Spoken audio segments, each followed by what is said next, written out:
नमस्कार दोस्तों, स्वागत है आप सभी का हमारे चैनल पौराणिक लोक पर। शुक्रवार का व्रत उठाएं, संतोषी माता की शरण में आएं। गुड़ और चने का भोग लगाएं, जीवन में सदा ही सुख पाएं। संतोषी माता की जय, बोलिए मित्रों, जय मां संतोषी। हे मां संतोषी, आप हम सभी भक्तों पर अपनी कृपा सदा ही बनाए रखना। तो चलिए मित्रों, संतोषी माता के चरण कमलों का ध्यान करते हुए सुनते हैं शुक्रवार व्रत की बहुत ही सुंदर कथा। प्राचीन समय की बात है, एक गांव में एक बुढ़िया रहा करती थी। उस बुढ़िया के 7 पुत्र थे, 6 कमाने वाले थे और एक पुत्र कमाता नहीं था। उसके 7 बेटों की शादी हो चुकी थी और सबसे छोटे वाले बेटे की शादी एक अति गुणवान और सुशील कन्या के साथ संपन्न हुई थी। बुढ़िया अपने 6 बहुओं बेटों को बहुत प्यार करती थी, लेकिन अपने 7वें पुत्र का विवाह होने के बाद अपनी सबसे छोटी बहू से घर के सारे काम करवाती, पर उसे ठीक से खाना भी नहीं देती थी। यह सब बुढ़िया का 7वां बेटा देखता, पर अपनी माँ से कुछ भी नहीं कह पाता था, जिस कारण उसकी बहू दिन भर काम में लगी रहती थी। वो उपले थापती, रोटी रसोई करती, बर्तन साफ करती, कपड़े धोती और इसी में उसका सारा समय बीत जाता था। बुढ़िया भी अपने 6 बेटों की रसोई बनाती और उन्हें अच्छा भोजन कराती और पीछे से जो कुछ जूठन बचता सो 7वें बेटे को उठाकर दे देती थी। बुढ़िया का 7वां बेटा बड़ा ही भोला भाला था। वो अपने मन में किसी भी प्रकार का कोई गलत विचार नहीं करता था। एक दिन वो लड़का अपनी बहू से बोला, देखो प्रिय, मेरी माता का मुझ पर कितना प्यार है। यह सुनकर उसकी पत्नी बोली, क्यों नहीं, आपकी माता का आप पर बहुत प्यार है कि सबका बचा हुआ जूठन तुमको खिलाती है। वह बोला, भला ऐसा भी कहीं हो सकता है, मेरी माँ ऐसा कभी नहीं कर सकती। मैं जब तक आंखों से न देखूं, मैं मान ही नहीं सकता। बहू ने कहा, तुम खुद देख लोगे तब तो मानोगे। और ऐसे ही कुछ दिन बाद एक बड़ा त्योहार आया। बुढ़िया के घर में 7 प्रकार के भोजन और चूरमा के लड्डू बनाए गए। बुढ़िया का 7वां बेटा अपनी पत्नी की बात को जांचने के लिए सिर दर्द का बहाना करने लगा और एक पतला कपड़ा सिर पर ओढ़कर रसोई घर के पास ही लेट गया। अब तो लड़का कपड़े में से सब देखता रहा कि आखिर क्या हो रहा है। जब 6 भाई भोजन करने आए तो उसने देखा कि माँ ने उनके लिए सुंदर सुंदर आसन बिछाए हैं। 7 प्रकार की रसोई परोसी है और हर बेटे को आग्रह करके जिमाती है कि खा ले बेटा। 7वां बेटा कपड़े के पीछे ये सब देख रहा था। 6 भाई भोजन करके उठे, तब बुढ़िया ने उनकी जूठी थालियों में से लड्डुओं के टुकड़ों को उठाया और एक लड्डू बना दिया। जूठन साफ कर बुढ़िया ने 7वें बेटे को पुकारा कि उठो बेटा, 6 भाई भोजन कर गए, अब तू ही बाकी है, उठना कब खाएगा। यह सब देखकर 7वां बेटा कहने लगा, माँ मुझे भोजन नहीं करना, मैं धन कमाने के लिए परदेश जा रहा हूँ। माँ को बेटे की बात पसंद आ गई कि बेटा परदेश जाएगा तो बहुत सारा धन कमा कर लाएगा। बुढ़िया ने अपने बेटे को जाने की आज्ञा दे दी और कहा कि कल जाता हो तो आज ही जा। वह बोला, हाँ हाँ, आज ही जा रहा हूँ। यह कहकर वह घर से निकल गया। चलते समय उसे अपनी पत्नी की याद आई। वह गौशाला में उपले थाप रही थी।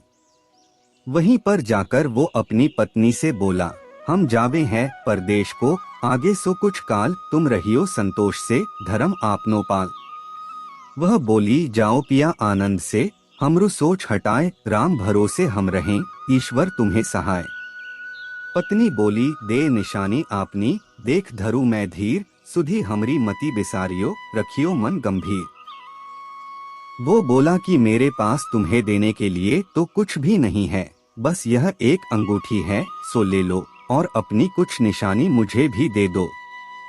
वह बोली, मेरे पास आपको देने के लिए क्या है। इतना कहकर वह पति के चरणों में गिरकर रोने लगी। इससे पति के जूतों पर गोबर से सने हाथों से छाप बन गई। वह घर से चल दिया और कई दिनों तक चलता रहा और चलते चलते वो एक दूर देश में जा पहुंचा। वहां पर एक बड़े साहूकार की दुकान थी। वहां जाकर वो कहने लगा, सेठ जी, मुझे धन की बहुत आवश्यकता है, मुझे आप नौकरी पर रख लो। साहूकार को भी काम के लिए एक व्यक्ति की जरूरत थी, तो वह बोला कि ठीक है, रह जाओ। लड़के ने पूछा कि साहूकार जी, वेतन क्या दोगे? साहूकार ने कहा, तुम्हारा काम देखकर दाम मिलेंगे।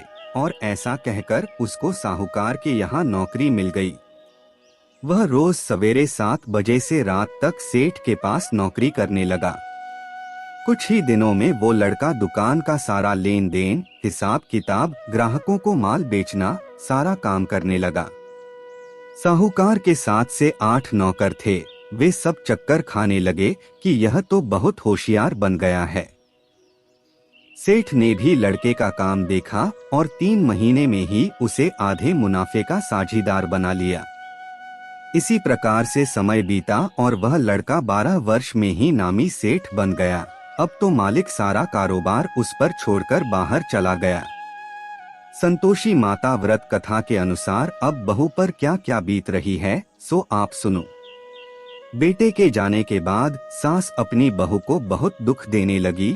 सास सारी गृहस्थी का काम करवाकर बहू को लकड़ी लेने जंगल में भेज देती। इस बीच घर की रोटियों के आटे से जो भूसी निकलती उसकी रोटी बनाकर रख दी जाती और फूटे नारियल के खोपरे में पानी पीने के लिए दिया जाता। और इस तरह उस दुखियारी के दिन बीत रहे थे। पति के जाने बाद बहू पर सास के अत्याचार धीरे धीरे और ज्यादा बढ़ते चले गए। एक दिन बहू इस सब से दुखी होकर मंदिर चली गई। वहां उसने देखा कि बहुत सी स्त्रियां कोई पूजा कर रही थीं। उसने स्त्रियों से उस व्रत के बारे में जानकारी ली तो वे बोली कि हम संतोषी माता का व्रत कर रही हैं। इससे जीवन के सभी प्रकार के कष्टों का नाश होता है और जीवन में सुख समृद्धि आती है। निपुत्र को पुत्र मिलता है, प्रीतम बाहर गया हो तो जल्दी अपने घर को आता है। कुंवारी कन्या को मनपसंद वर मिलता है, सब तरह की सुख शांति प्राप्त होती है और जो कुछ मन में कामना हो वे सब इस संतोषी माता की कृपा से पूरी हो जाती है। उन स्त्रियों ने उसे बताया कि शुक्रवार को नहा धोकर एक लोटे में शुद्ध जल ले गुड़ चने का प्रसाद बना लेना तथा सच्चे मन से माँ का पूजन करना।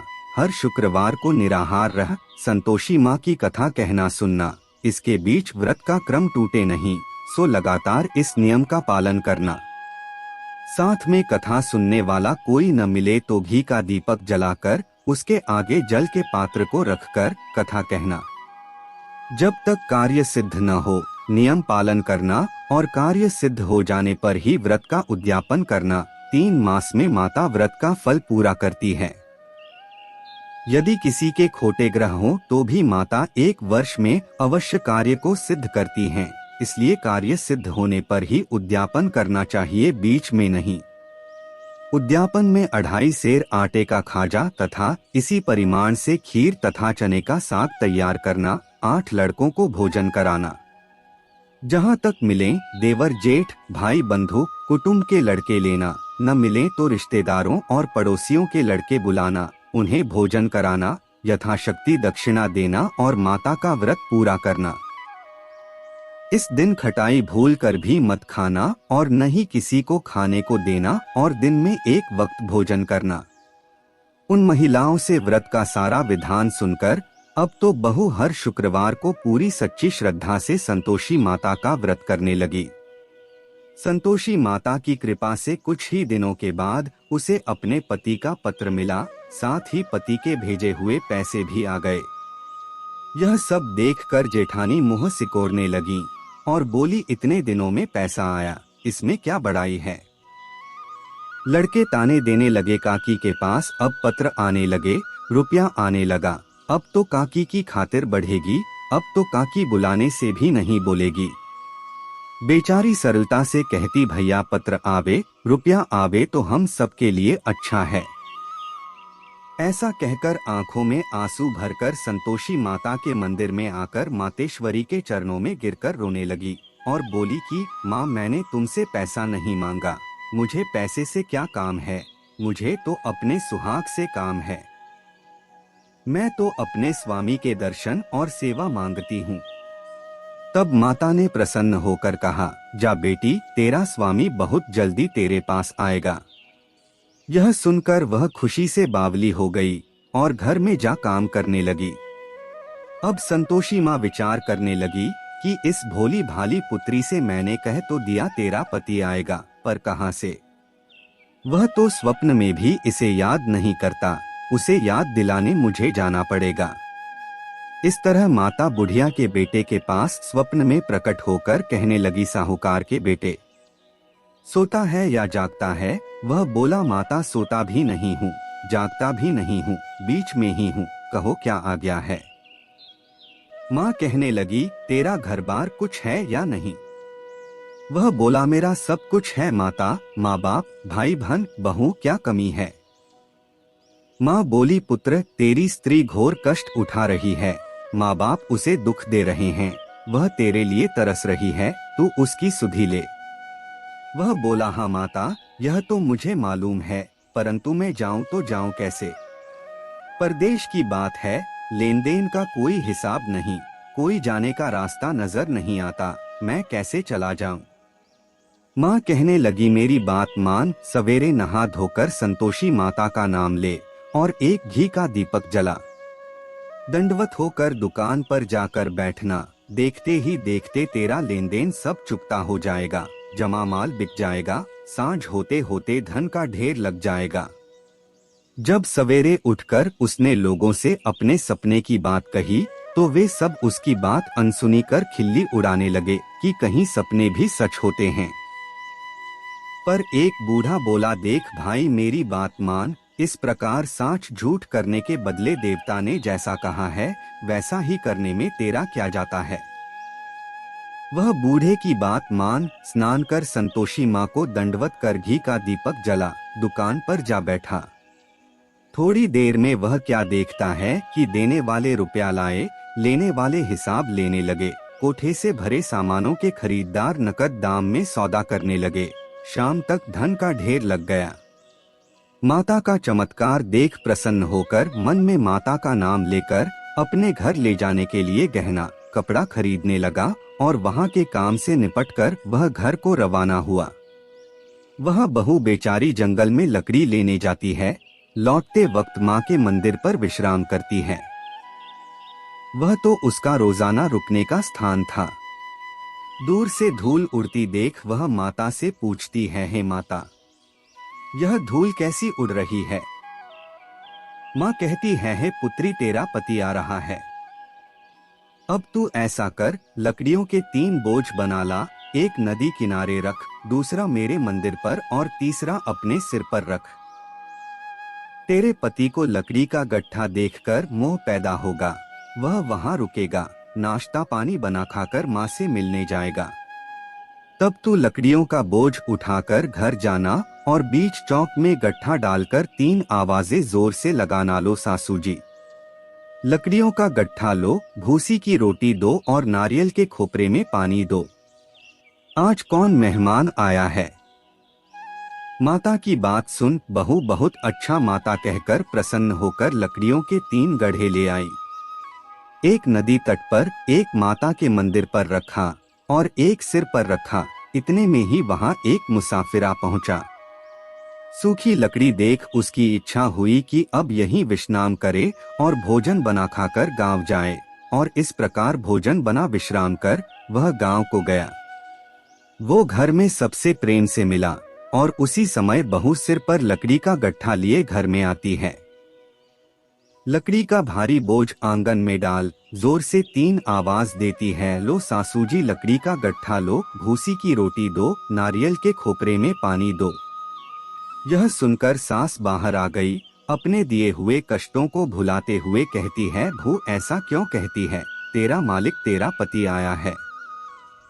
अब बैठ, मीठा भात खा, भोजन कर, कपड़े घने पहन। इतने में आवाज सुन उसका स्वामी बाहर आता है और अपनी अंगूठी देख व्याकुल हो माँ से पूछता है, माँ यह कौन है? माँ कहती है, बेटा यह तेरी बहू है, आज 12 वर्ष हो गए तू जब से गया है, तब से सारे गांव में जानवर की तरह भटकती फिरती है। कामकाज घर का कुछ करती नहीं, 4 समय आकर खा जाती है। अब तुझे देखकर भूसी की रोटी और नारियल के खोपरे में पानी मांगती है। वह लज्जित हो बोला, ठीक है माँ, मैंने इसे भी देखा है और तुम्हें भी देखा है।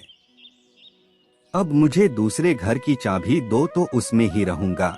तब माँ बोली, ठीक है बेटा, तेरी जैसी मर्जी। इतना कहकर चाबी का गुच्छा पटक दिया। उसने चाबी लेकर दूसरे कमरे में जो तीसरी मंजिल के ऊपर था, खोलकर सारा सामान जमाया और एक दिन में ही वहां राजा के महल जैसा ठाट बाट बन गया। अब क्या था, वे दोनों पति पत्नी सुखपूर्वक रहने लगे और इतने में अगला शुक्रवार आया। बहू ने अपने पति से कहा कि मुझे माता का उद्यापन करना है। पति बोला, बहुत अच्छा, खुशी से करो, और वह तुरंत ही उद्यापन की तैयारी करने लगी। जेठ के लड़कों को भोजन के लिए कहने गई।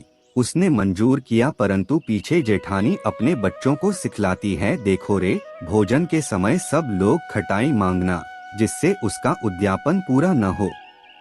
लड़के जीमने आए, खीर पेट भरकर खाई, परंतु याद आते ही कहने लगे, हमें कुछ खटाई दो, खीर खाना हमें भाता नहीं, देखकर अरुचि होती है। बहू कहने लगी, खटाई किसी को नहीं दी जाएगी, यह तो संतोषी माता का प्रसाद है। लड़के तुरंत उठ खड़े हुए, बोले, चाची पैसा लाओ। भोली बहू कुछ जानती नहीं थी, सो उन्हें पैसे दे दिए। लड़के उसी समय जाकर के इमली ला खाने लगे और यह देखकर बहू पर माताजी ने कोप किया। माता के क्रोध से राजा के दूत उसके पति को पकड़कर ले गए और जेल में बंद कर दिया। इस सब से जेठ जेठानी बहू को खोटे वचन कहने लगे कि लूट लूट कर धन इकट्ठा करके लाया था, सो राजा के दूत पकड़कर ले गए। चोर को अब सब मालूम पड़ जाएगा जब जेल की हवा खाएगा तो। बहू से यह वचन सहन नहीं हुए। वो रोती रोती माता के मंदिर में गई, बोली, हे माता, तुमने यह क्या किया? हंसाकर अब क्यों रुलाने में लगी हो? माता बोली, पुत्री, तूने गलत उद्यापन करके मेरा व्रत भंग किया है। तूने इतनी जल्दी सब बातें भुला दी। वह कहने लगी, माता, भूली तो नहीं हूँ, न कुछ अपराध किया है, मुझे तो लड़कों ने भूल में डाल दिया। मैंने भूल से उन्हें पैसे दे दिए, मुझे क्षमा कर दो। माँ बोली, ऐसी भी कहीं भूल होती है? वह बोली, माँ मुझे माफ कर दो, मैं फिर तुम्हारा उद्यापन करूंगी। माँ बोली, ठीक है, पर अब भूल मत करना। वह बोली, अब नहीं होगी। माँ बोली, जा पुत्री, तेरा पति तुझे रास्ते में ही आता मिलेगा। और वह घर को चल दी। राह में पति आता मिला तो उसने पूछा, तुम कहाँ गए थे? तब वह कहने लगा, इतना धन कमाया है, उसका कर राजा ने मांगा था, वही भरने गया था। वह प्रसन्न होकर बोली, भला हुआ, अब घर चलो। कुछ दिन बाद फिर शुक्रवार आया। वह बोली, मुझे माता का उद्यापन करना है। पति ने कहा, ठीक है, करो। वह फिर जेठ के लड़कों से भोजन करने को कहने गई तो जेठानी ने एक दो बातें सुनाई और लड़कों को सिखा दिया कि तुम पहले ही खटाई मांगना। लड़के कहने, जगह में खीर नहीं खाना, जी बिगड़ता है, कुछ खटाई खाने को देना। वह बोली, खटाई खाने को नहीं मिलेगी, आना हो तो आओ। और ऐसे वह ब्राह्मणों के लड़के बुलाकर भोजन कराने लगी। यथाशक्ति दक्षिणा की जगह एक एक फल उन्हें दिया और इससे संतोषी माता प्रसन्न हुई। माता की कृपा होते ही 9वें मास उसको चंद्रमा के समान सुंदर पुत्र प्राप्त हुआ। वो पुत्र को लेकर प्रतिदिन माता जी के मंदिर में जाने लगी। माँ ने सोचा कि यह रोज आती है, आज क्यों न मैं ही इसके घर चलूं, इसका आसरा देखूं तो सही। यह विचार कर माता ने भयानक रूप बनाया।